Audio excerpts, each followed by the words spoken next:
हे देर, आज मी बनवणार आहे पुडिंग जे की कॅरमल कस्टर्डवाली आहे. हे बघा, अशी काहीतरी दिसते ती पुडिंग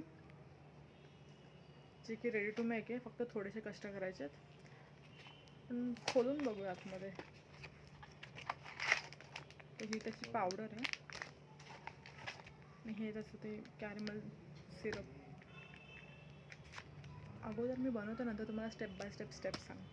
तर गाईस, मिक्स चालू आहे फिलहाल. तर ती पावडर फुल प्रॉपरली डिझॉल्व होईपर्यंत आपल्याला ते गरम करायचं आहे आणि नंतर थंड होत ठेवायचं आहे. त्याच्यावरती लिहिलेलं होतं की जसं ते थंड होईल तसं ते थिक होईल. हे बघा, आता तर झालं ऑलमोस्ट. आता जोपर्यंत हे थंड ना हो तोपर्यंत हे आपल्याला ठेवायला लागेल थोडा टाईम.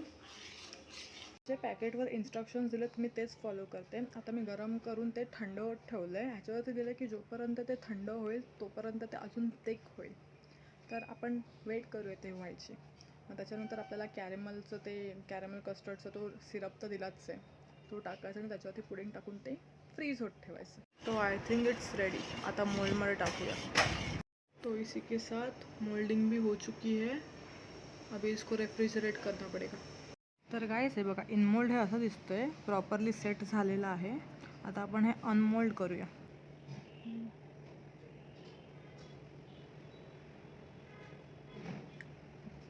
तर लेट्स जस्ट ट्राय.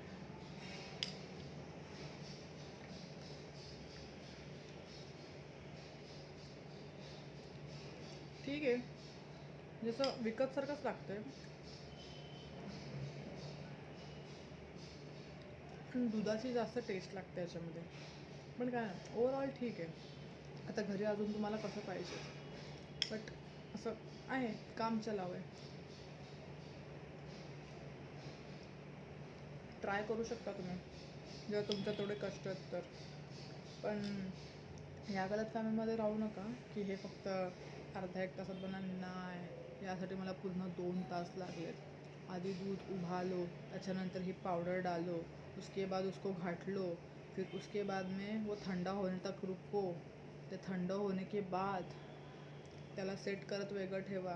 त्याच्या अगोदर मोल्ड रेडी करा, त्याच्यामध्ये तो सिरप टाका. हे भगवान झंझट. तर काय बोलणार. घरी बनवायची चूल होती आणि 60 रुपयाचा तो डब्बा होता. बट ठीक आहे, तुम्ही ट्राय करू शकता जर तुमच्यात तेवढे कष्ट आहेत तर. पण तसं चांगलं लागतं. It's not bad. You can try. So म्हणजे थम्सअप तर आहेत, पण नाही, नॉर्मल. ते काम चलावे आहे. तुम्ही ट्राय करू शकता. Okay, bye.